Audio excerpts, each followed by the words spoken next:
You're listening to the Digital Deep Dive, where we tackle the newest trends, strategies, and pain points shaping growth across the digital landscape. From Amazon and D2C to international expansion, join our host and e-commerce leaders across multiple industries for in-depth discussions on how to maximize your brands in the digital arena. Now, here's your host, Aaron Conant. Well, hello, everybody, and welcome back to the Digital Deep Dive podcast. I'm your host, Aaron Conant, and today it's really interesting from the standpoint of it's really a throwback for me. So Spencer Millerberg is here, Justin Maner from Detail Page, and Spencer was onboarding me back in my Amazon days a long time ago, just before he left to kick off a company that a lot of people in this space know, One Click Retail, acquired by Essential way back in the day, but in just all around expert across the board when it comes to market share. And this is a topic that's come up over and over again. If you listen to previous podcasts, maybe it's with Garrett Bloom, who reconnected Spencer and I, or it's with Todd Hassenfeld and over at Colgate-Palmolive, just fantastic people. And it kind of like led back to this, hey, we need to tackle this. And so Justin Maner on as well, another co-founder over there. But enough about that. Like, I'm going to kick it over to you. Who should we kick it off to? Spencer, you want to go first, and then kick it to Justin and kind of go through like background? Would love to hear that. And we can dive into a little bit around the, why is this so important? What do people need to be thinking about? All that fun stuff as well. Yeah, absolutely. Hey, thanks for having us. First of all, Aaron, it's really kind of you to have us. But yeah, from a background perspective, I worked at Black & Decker DeWalt, then at Walmart, then Amazon, then started One Click, like you said, and that sold off. But the thing about market share that always has fascinated me is people, when I was at Walmart, they would come up to me and they would have these reports. They'd slide them across my desk and they'd be like, hey, check this out. Look how good we're doing at Target. Right? You should give us more shelf space, and you should do like an end cap, or you should do something for us because we're up and coming when it comes to this market share segment. And when I went to Amazon, there just wasn't anything. There was absolutely no information and no data. And so people would lean across the table from me and they'd be like, hey, we grew 75% this year. Is that good or is that bad? And they had no idea. Like they legitimately had no idea. But that market share growth was really the key that was there. And so it really ended up fascinating me about all of those different pieces, because it really told you the what. It told you the what of what was happening. It was the true roadmap. And it's kind of funny because Justin and I used to ride the train to and from Amazon together. We lived down south, and we would talk about this stuff. And when I was leaving to start One Click, I begged and pleaded for him to come and start One Click with me, and he wouldn't. He wouldn't leave at the time, and so then when I started the second one, he was my very, very first call that I had, saying, "Hey, bud, I'm really interested in this next one. Are you ready?" So anyway, that's kind of how Justin and I ended up getting to know each other too. So Justin, you were at Amazon as well? Yeah, so I was at Amazon for 10 years. Yeah, things were going too well at Amazon for me. It was it was a good time. Yeah, Amazon was an amazing place. I mean, I hit a really good 10-year period. I started and did a whole variety of roles. I used to ran 3P for tools and home improvement, and then I did 1P for pets and ran that business, and then did a big expansion on the for Amazon.ca on the more inventory management side.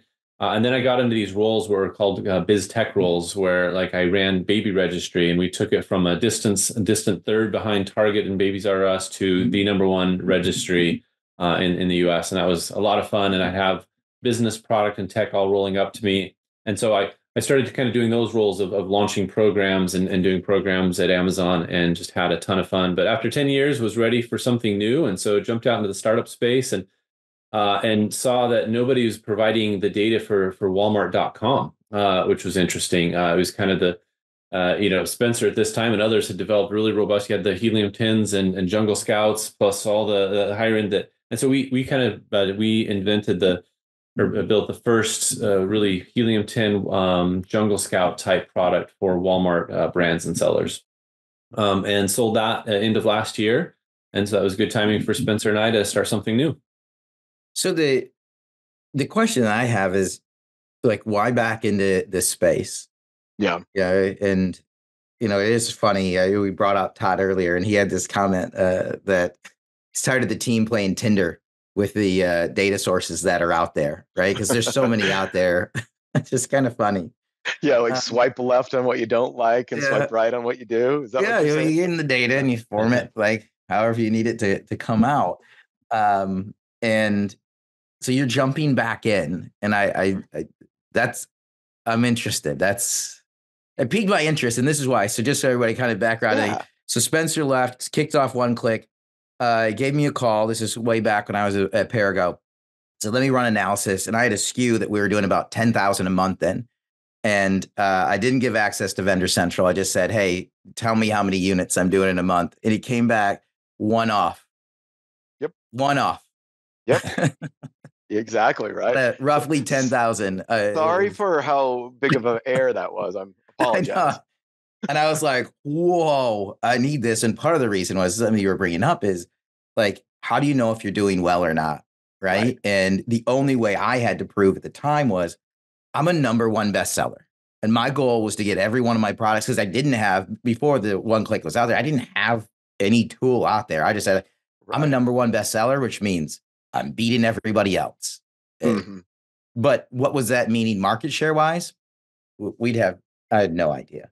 Yeah. And you just don't know, right? It's funny that you bring up Todd's comment, because so Justin and I have been working together for the past year or so. And, I have a whole bunch of portfolio clients that I have, and I was doing some consulting work. And every time I would go out there to grab the data, it didn't matter if I went to like the Profiteros or Stackline or Edge or whoever it was, everybody had a different answer for the amount of market share was there. And there was a lot of different reasons. Sometimes they had a different universe of stuff that was included. Sometimes they would measure this and it would be completely inaccurate. And no matter what, they were extremely expensive. And so you're paying hundreds of thousands of dollars for this data that you could not use to make decisions. Or as you said, just choose the one you like, and we'll just choose that for our data. But it wasn't the true north that we wanted to. And yet I knew how to do this. I knew exactly what it was. And so as I started diving back in to understand the information and the data that was available, what we found is that the past of how I would have calculated this information, it became so much easier, so much more simple to do than it ever had been before. And because of that, we could actually pull in all the different information, and we could make it super, super accurate. Like Justin, give him the example of that car seat manufacturer that we did. Yeah, so with Walmart, I had built a sales estimate as well. So Spencer and I both kind of understand the sales estimate market segment share space, and we kind of started brainstorming how would we do this if we were building it from scratch, and said, hey, here's how we would do it. So we built it, and when we went to pull in actuals for our first vendor, and we had it laid out month by month, what they had done, what our estimate was, and we layer back in the actuals. And we get to the first month, I pull it up at 99% accurate. We're like, oh man, dang, that's good. Way better. We had taken time to measure the accuracy against these portfolio brands against a bunch of the other players, and none of them were that accurate.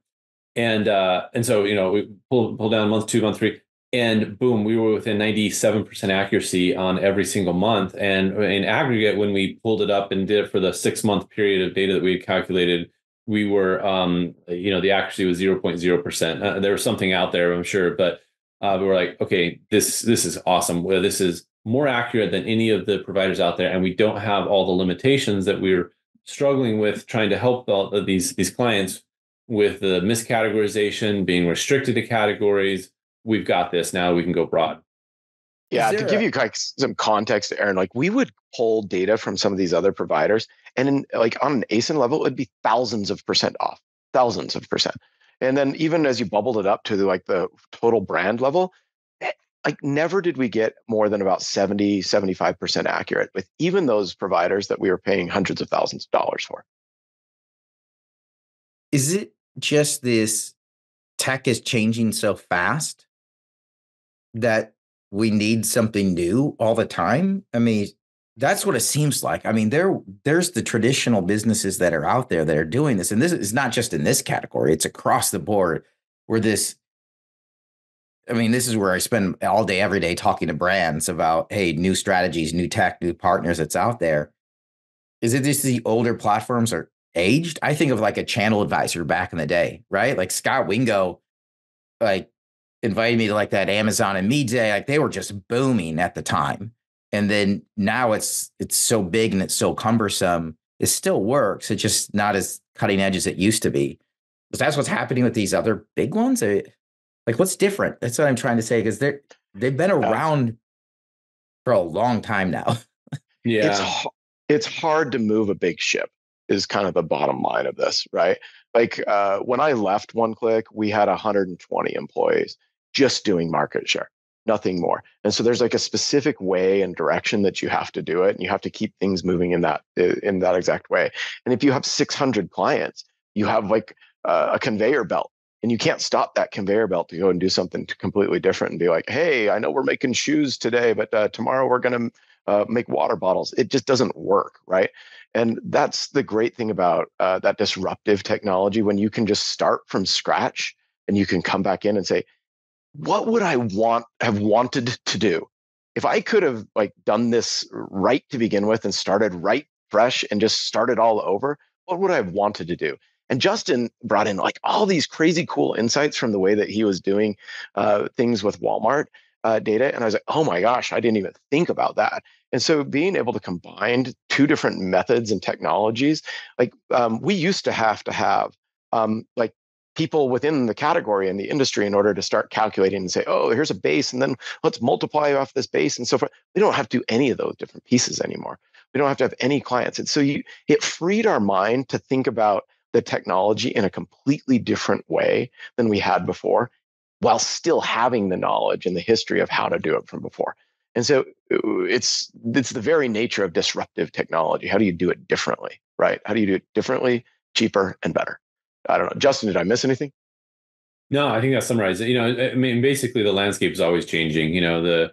The information you can get from Amazon, the contracts they have that limit certain people from doing things, and so it's just a constantly changing landscape. Yeah, but so the question that comes up all the time is 1P versus 3P, and the combined. Are you able to split those out? I'm trying to think of questions that brands would have across the board, because if you're telling me this is 95% accurate, right? Yep. I want to have a phone call. It's just the reality, because you're right. One of the biggest questions I get is, hey, we really love the people at Stackline, but the check that we write them on an annual basis is massive. Yeah. And right now, profitability is the number one conversation I'm having. That's on the direct-to-consumer side. It's on the international expansion side. It's on the Amazon, the Walmart. That's in-store retail. It is across the board, the focus. Now that bleeds out into other things. How can I do advertising more profitable? All right. But it's profitability. And so we're seeing also, this constriction in budgets right now to hone in on specific people that can do more with less. That's, the old do more with less. And hopefully that doesn't mean less people. Yeah, I don't know if we want to go there yet, but I mean, basically it's because advertising, they're fishing in the small pond. They need to fish in the bigger pond. That we say. Go ahead, Spencer. Yeah, but going back to your question there, Todd. Todd. I'm thinking about Todd from what you said before. Like quality data, just plain and simple, shouldn't be as expensive as it was, right? Like I was charging over $100,000 when I was running OneClick, and we were choosing to be like 10% of that cost in order to do that. And now back to your first party, third party question that you had there. Yes, we can 100% break out first party and third party, and it's a really big aha moment, especially for people that are selling consumable products and products that are readily available at retail. So many times you see people that have a Black Friday special that is selling at Costco or Walmart or Target or someplace like this, and all of a sudden the third party marketplace just gets flooded with these on Amazon, and then they're reselling them afterwards. Or there's all these different ways that you get these resellers, and so these manufacturers have no vision or no clue about how many third-party sales are really going through. We just had a conversation the other day with somebody who was selling water coolers of all things, and we provided them their estimates. Like, oh, you're way too high, and like, well, 24% of those is third party. They're like, oh, you're right on the money. You said 24% of our stuff is being sold through third party. And yeah, exactly. Here's the exact seller. Here's why. Here's what's happening. And now they have this knowledge about, holy cow, that's a big portion of my leaky bucket that I have. That's where my sales are going. How do I address that? Do I want to keep that third party going? Maybe that's a good channel for me and I'm going to keep moving, or no, I want to shut that off and I want to capture those sales on a first party side as well. So absolutely, we can break out the first party and third party, which, by the way, is one of the big differences between what I did back at OneClick. We never could break out the first party and third party. Now we have all the ability to do that as well. Did I miss anything there, Justin? No, it's perfect. But if I know then where I'm winning and losing, I mean, it begets two different things then, right? One is who am I going to pour into? Which products am I going to pour into? Right. If I've got 99% of it and a number one bestseller and I'm winning the buy box, as opposed to ASIN by ASIN, I can break out the third party issues. Mm-hmm. I can literally, it then can help guide me in different ways, right? What is my paid media going to look like? What is my content going to look like? What am I going to focus on? Right? Yes. Yeah, you start breaking it down. And I think the highest level of how you start breaking it down is we want to there's really only two things that matter when it comes to driving retail sales. It's either you need more traffic or you need more conversion. That's plain and simple how it ends up being, right? Like, so if you can break it apart and say, first of all, you know what is happening. That's what market share does. And then you see these different spikes that happen at different times. And then we're breaking it apart and saying, oh man, this Chinese seller just came in and they have grown 17% market share in the last 3 months.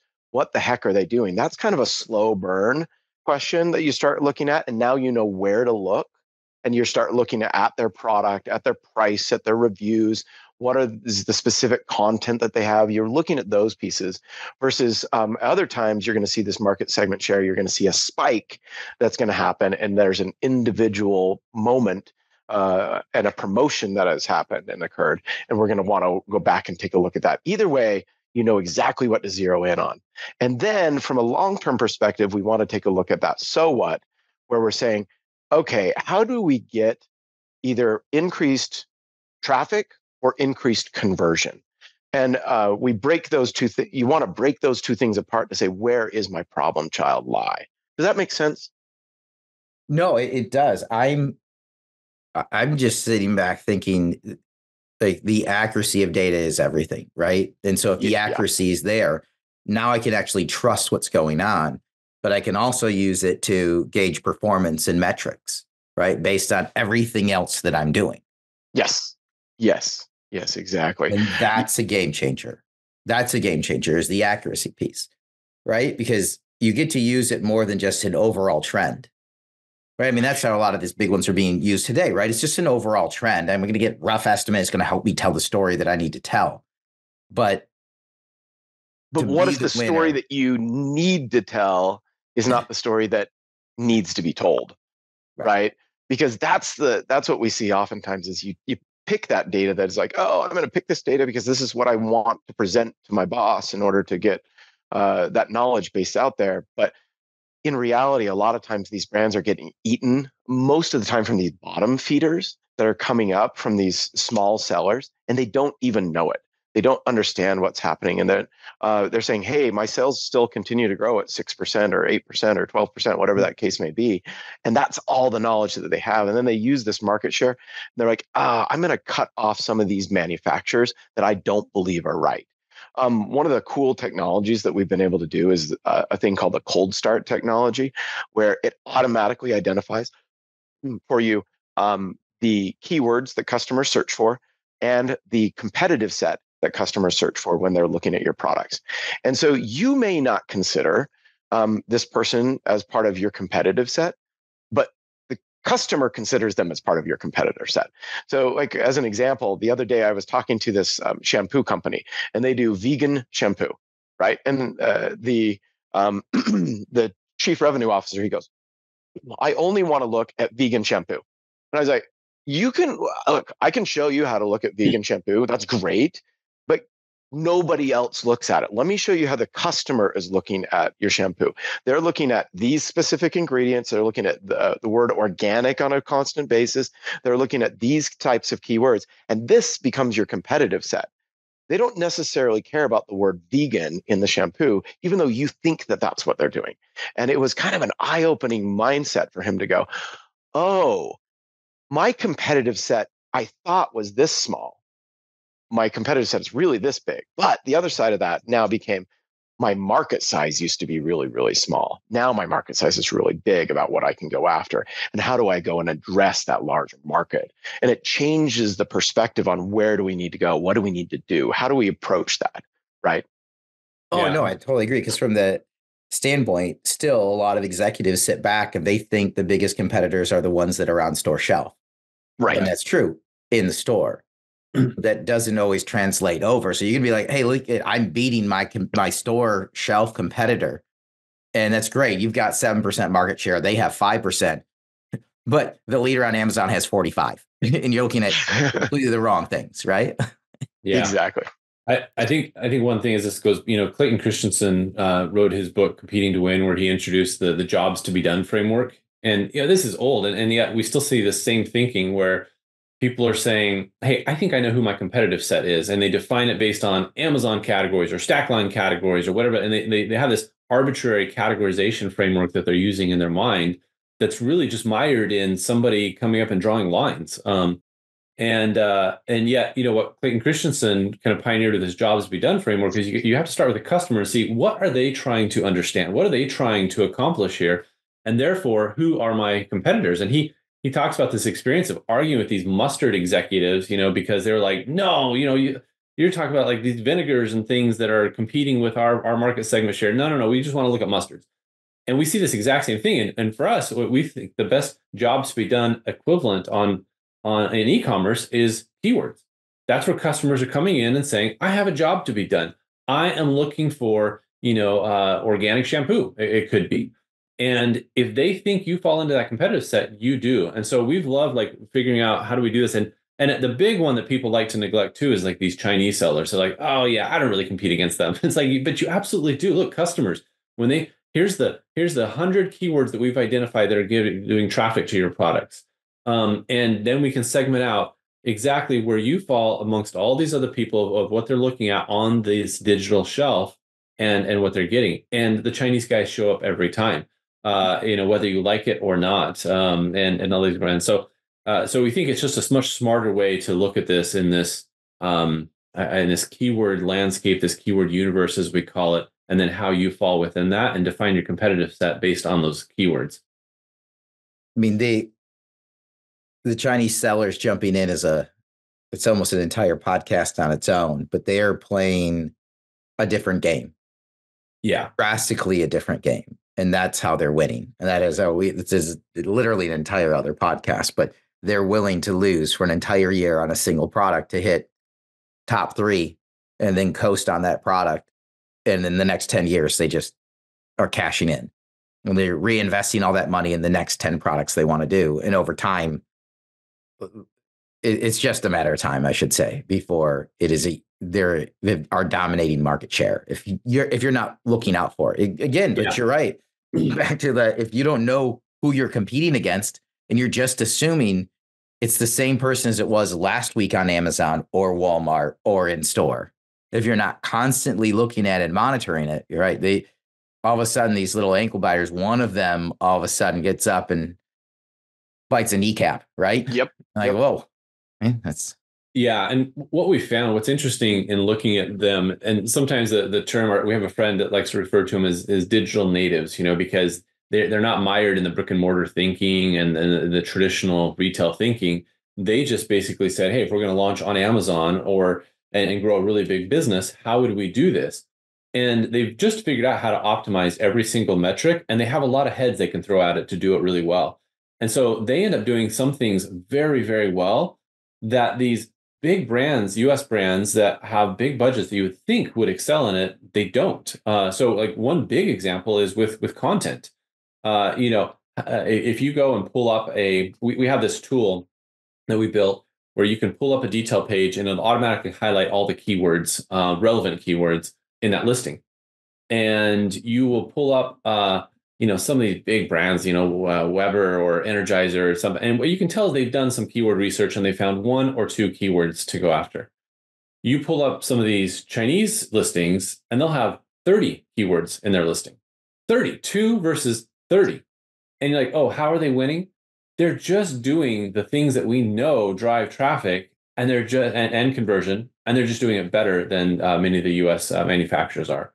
And so they win. It's not rocket science what they're doing. And they do have some of the strategies you're talking about as well. And they have others, but on many things, just they figured out the inputs, the drive to the outputs, and they've optimized those inputs. It's that simple in many cases.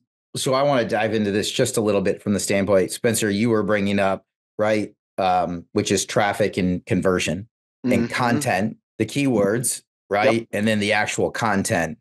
Yep. Yeah. Those are two other things. I mean, obviously there's advertising, right? But yeah, but there's also organic search, which is what we want to win, right? To minimize our overall cost and our burden to advertise it.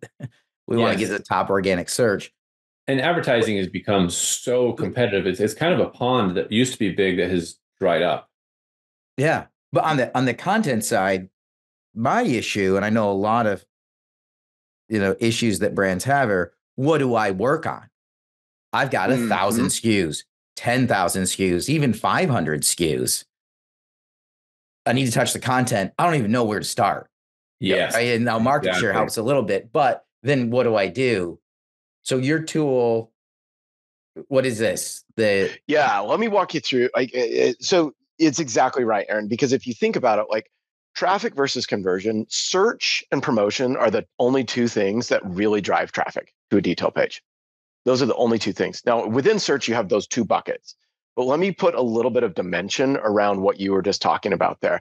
So organic search, in the seller conference from Amazon, right straight out of their mouth, they said over 75% of traffic to a detail page starts with organic search, not paid search, organic search. Okay. That's crazy. You think about that. Now, they don't publicize that very much because they make so much freaking money on paid search. They don't want to really put that out in a big way. And so you have to grab the right person who's in charge of organic search at A9 in order to grab that. By the way, A10 is a falsehood. People just keep on like saying, hey, A10. No, it's not a real thing. But 75% of traffic is starting with organic search. And so this 25% remaining in this paid search, there has been a 42% decline in ROAS since 2019, 42%. So it's getting more expensive in a really tiny, tiny pond. So as you think about that, and what you're saying about how do you take these thousands of pages that you have, and then you have the customers who end up switching what terms they're shopping for on the exact same products on a constant basis, right? Like, for example, Haleon was a client of their client of ours, and you take Flonase, that is an allergy medication that you have, right? Like they're going to be talking about seasonal allergies in the spring and the fall of outdoor, like pollen, grass, tree, all these things. That's what people full-blown search for. Yet in the winter, they're searching for dust, pet, etc., all those indoor allergies that you have there. And then you even take stuff like toilet paper. I'm pretty sure that you poop all year round, and yet you still see differences in these search terms that that happen throughout the year, like bulk toilet paper or toilet paper in bulk, family size. All those terms, we find that the decay rate is about once a quarter that you have to like full blown shift your stuff. And then the third thing that is really important on shifting content is Amazon gives you a freshness bump every single time you update your content. They actually increase and improve your listing. They move you up within search because they want new products to go up there. So you have this dichotomy of like, oh my gosh, organic search is the most important thing that I can do to drive this amount of traffic. and yet it's the hardest thing to get done because of all these constraints that I have there. And that's where I was just fascinated by this problem. How do we go through and solve that problem? It's one of the biggest issues that exists in the to an Amazon seller, whether it's a brand or small seller, is how do I make sure that this updated content gets there right? And so that's the second problem that we went to solve. Does that make sense? Yeah, but it totally makes sense. Number one, freaked a lot of people out, I'm sure, because it all made sense, and yet they don't want to have to update their content all the time, but Right. you're going to have to.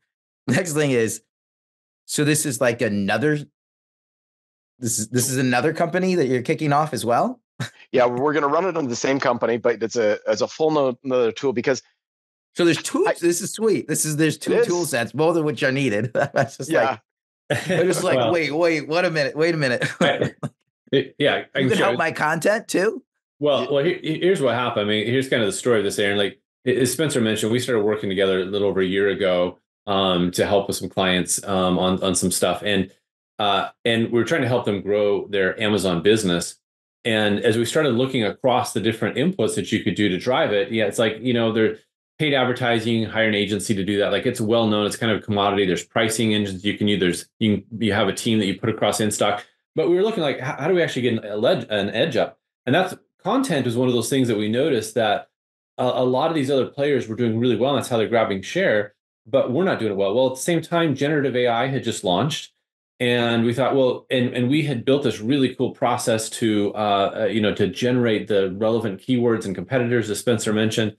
And so we're like, well, how much of a lift do you get when you update your content? And so we started doing some tests, grabbed several of our clients, said, can we just update your content for you? We're going to use this keyword process that we have in this. And we did it. And boom, we saw huge lifts. We were like, whoa. We had one that was increased by 70% their traffic. And we're like, that's unheard of on this. Others, 30%.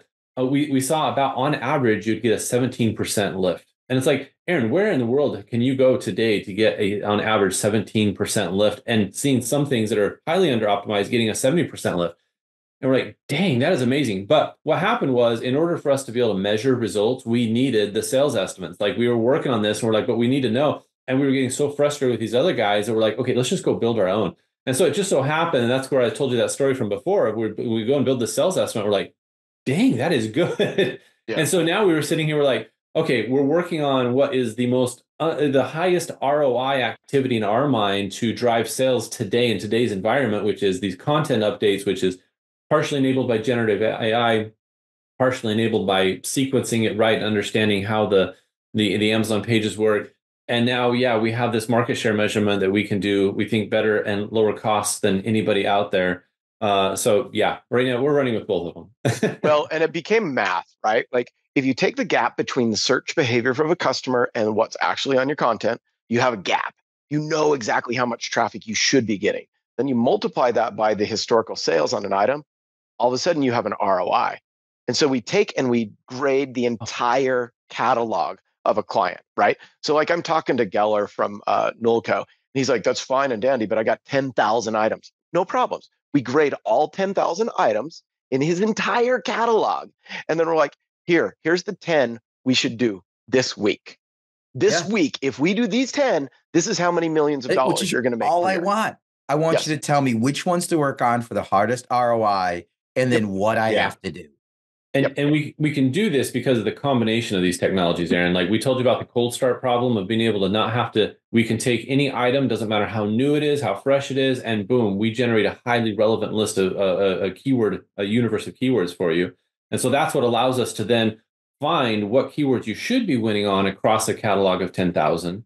And then we have all the estimate data that we need to then say, okay, if you do that, what's the dollar lift you should see on this? If we can go and capture those keywords, we've done the test to know how much of a lift you get. So then it's just, the math to put it together. And then we can say, here's your top 10. You don't need to update all 10,000. That's going to be a waste of money, a waste of time.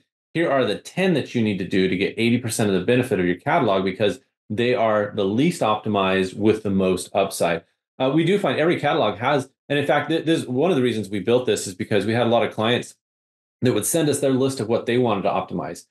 And we get to some of them, and they usually they just pick the highest sellers.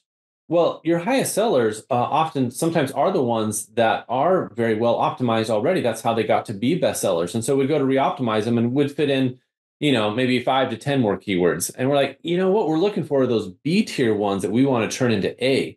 Those ones that are actually have a lot of potential, but they're just not discovered yet.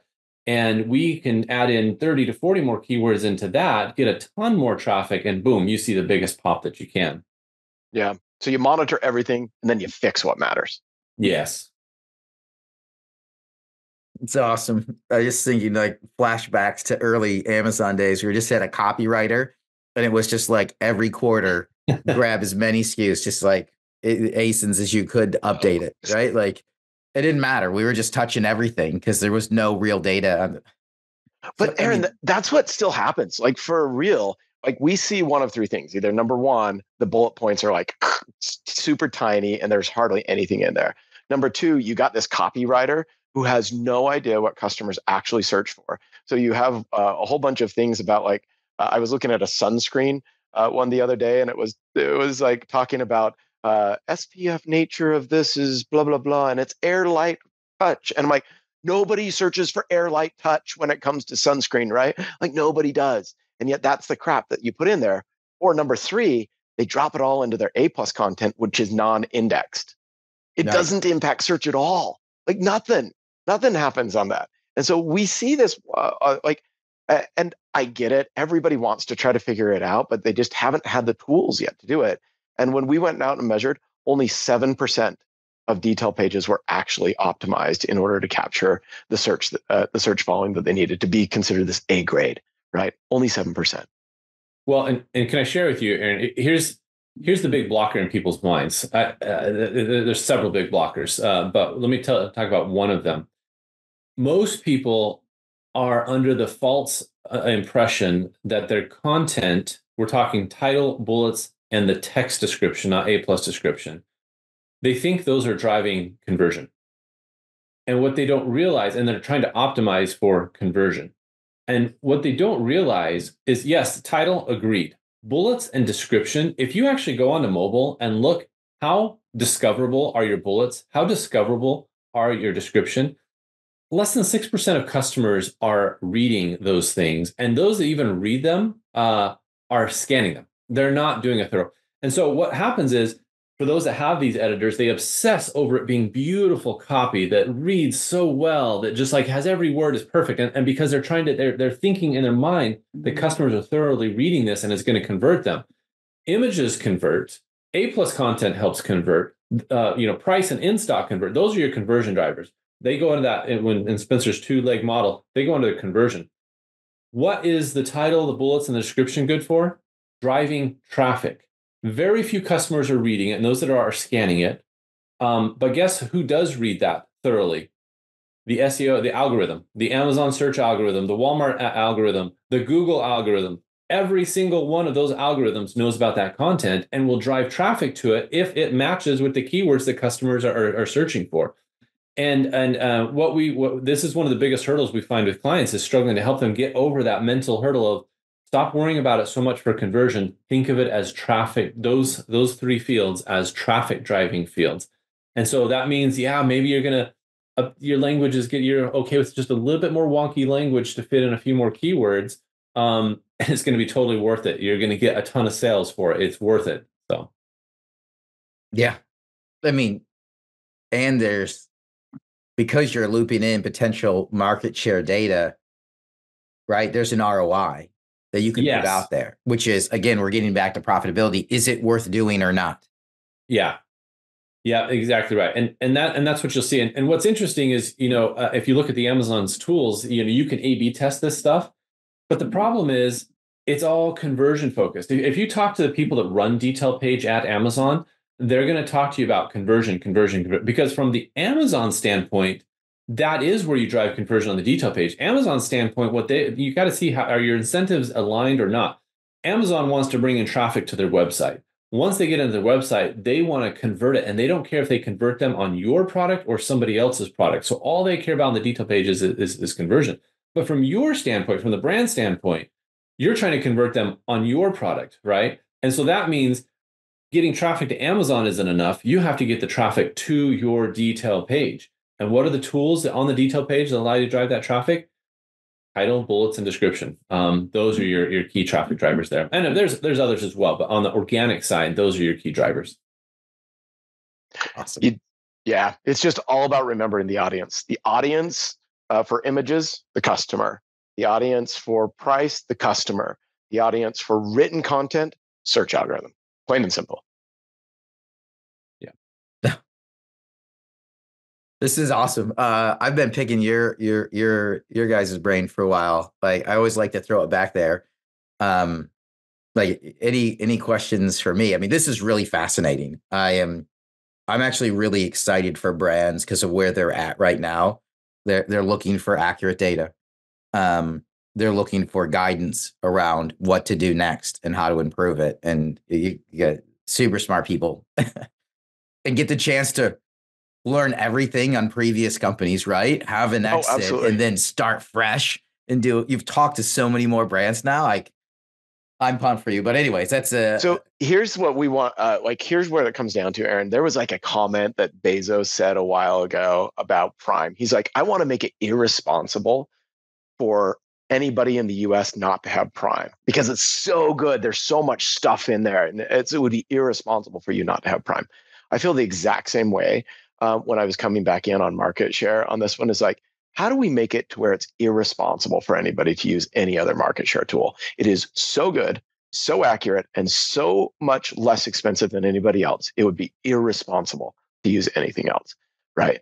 And then when it comes to that content, that's just something that is fascinating. How do we solve this and drive a sustainable traffic, right? This is sustainable. It's not the kind of stuff that you have to keep on paying to every single day, every single week, every single month. It's not the hungry hippo of paid advertising. It becomes that sustainable traffic methodology to drive people to your page and really compete with those digital natives who have been throwing bodies at this. You can throw technology at it and have that be a sustainable traffic source. Awesome. Yeah, any questions to throw my way? Always like to throw it back. Justin, you want to go first? You want me to? No, I want you to go first because I'm going to ask a different question. I told Aaron I'm going to ask him, and I want you to ask your question because then it's going to hedge on that one. Yeah. Okay, Aaron, my question for you is this. I love disruption in the industry. I love it when you can disrupt things. You have a bird's eye view of everything happening, all the providers, all the brands, all these people in the industry. What are the disruptive technologies that you are super excited for in the marketplace today within e-commerce? For me, it's not quite there, but it's the generative AI. And it's from the standpoint of we can't create enough content. So number one demand is content. That's why I'm excited about the tool that you have. We don't have enough time to not only analyze what we should be making, but then make it and then grade it and then determine what we need to touch and do next.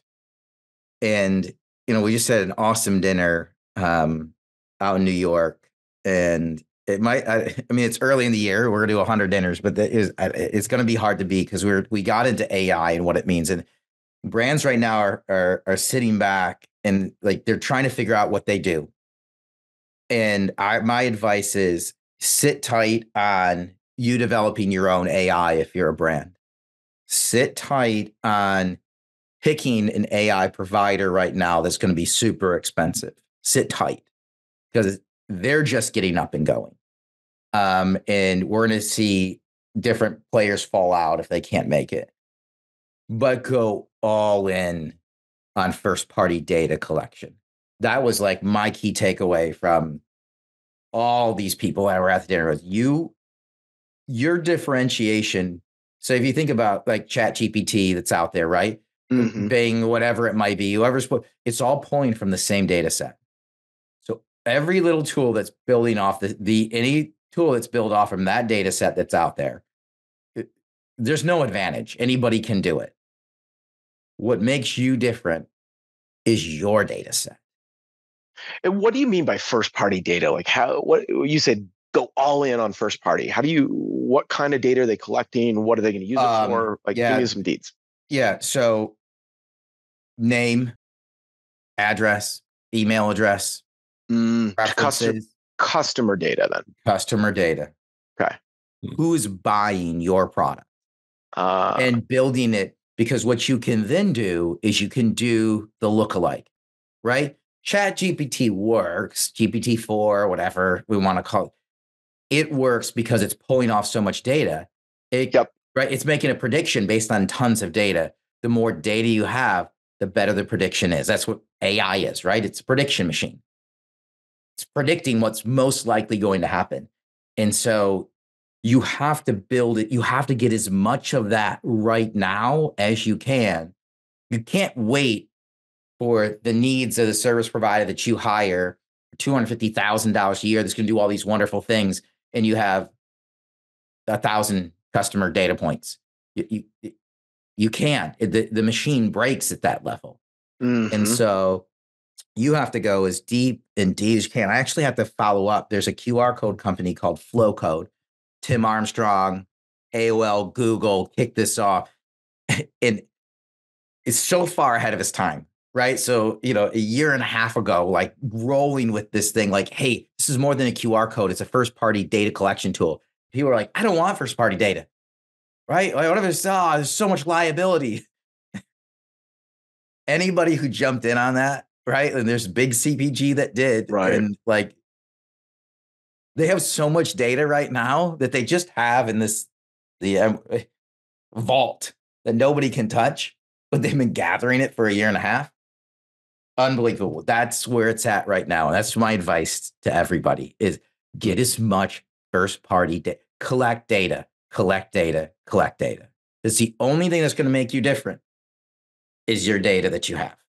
Otherwise, you're doing what everybody else is doing. So anyways, so I bet, so if we revisit this in 6 months, 8 months, there's going to be a new disruptor in the AI space that's just blowing people away.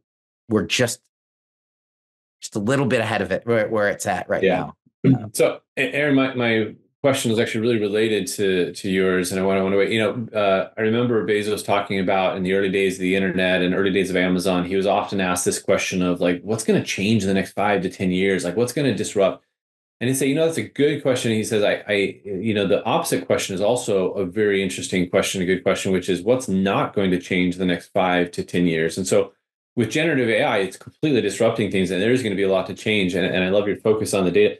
As you look over the next 5 to 10 years, though, if you're a brand and you're sitting here trying to make sure you exist for the next 5 to 10 years, what are those things that aren't going to change that you need to be really good at and continue to obsess over amidst all the other change that's going to happen?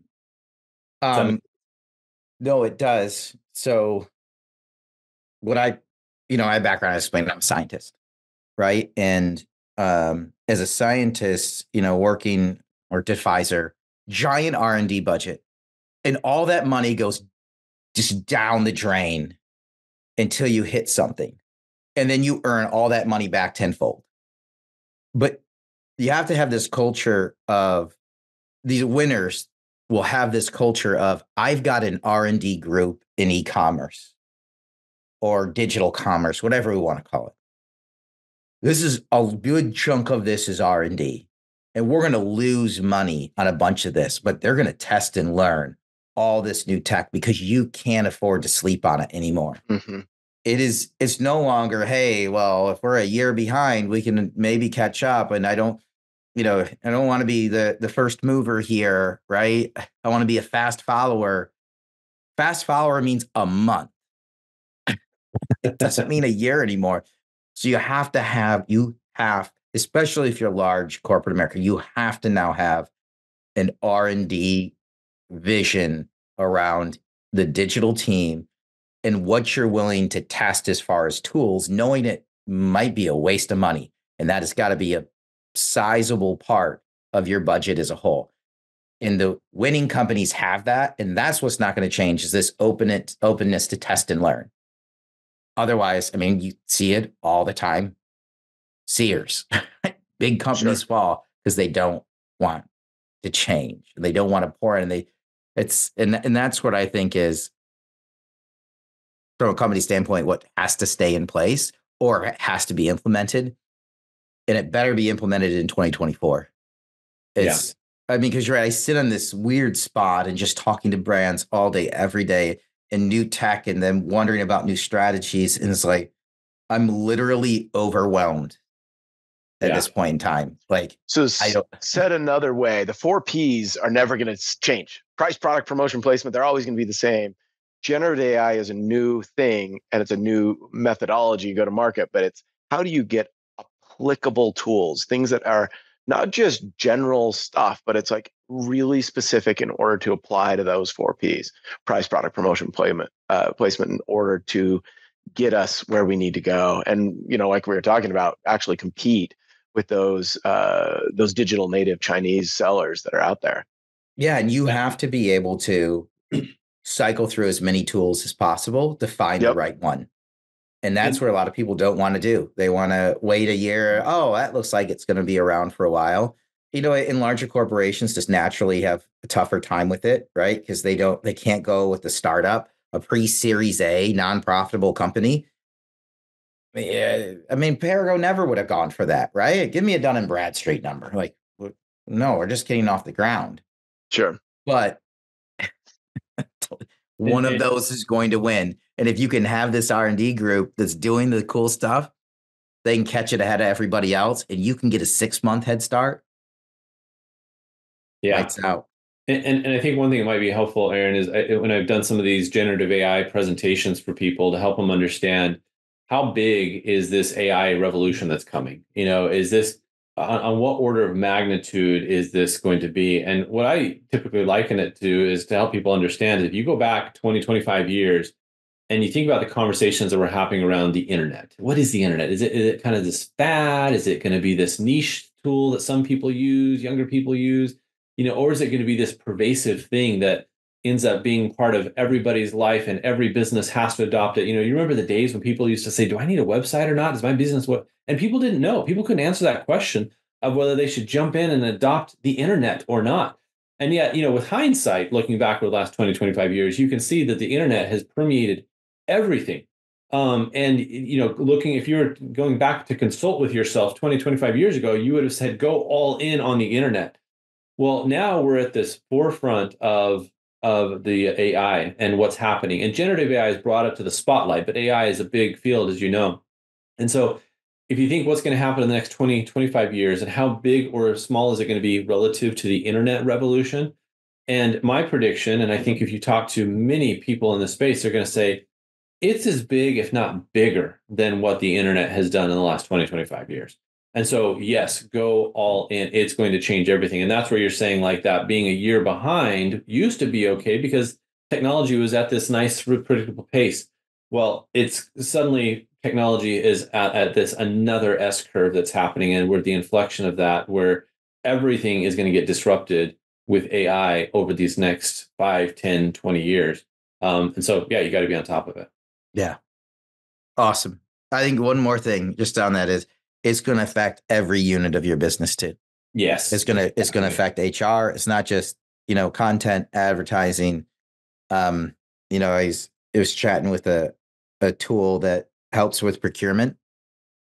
Average savings for the procurement AI platform is 15%. Wow. That's huge, man. Like, you think about that. If you could cut 15% off on procurement. And procurement is traditionally understaffed. The team that's there is always fighting fires. They can't go do the day-to-day that they really need to do to stay on top of it. And this does all that work for them. 15%. Yeah, I got to have them on a podcast. Like, it is, it will be, going back to the comment, right? It will be irresponsible for companies not to implement AI tech. It'll be irresponsible. And it's so irresponsible that the company will go under. Yes. Wow. I have to cut this off at some point. I think we could go on for 3 more hours. We'll have you back for sure. Spencer, so great to be reconnected. Justin as well. We were talking like a year and a half ago. It's great. Thanks so much for jumping on just sharing insights with the community as a whole. And, more than happy when this will probably launch either a week from now or 2 weeks from now, but it'll be relatively soon, and more than happy to connect you with anybody. But with that, we're going to wrap up this episode of the Digital Deep Dive. Thanks everybody for listening in.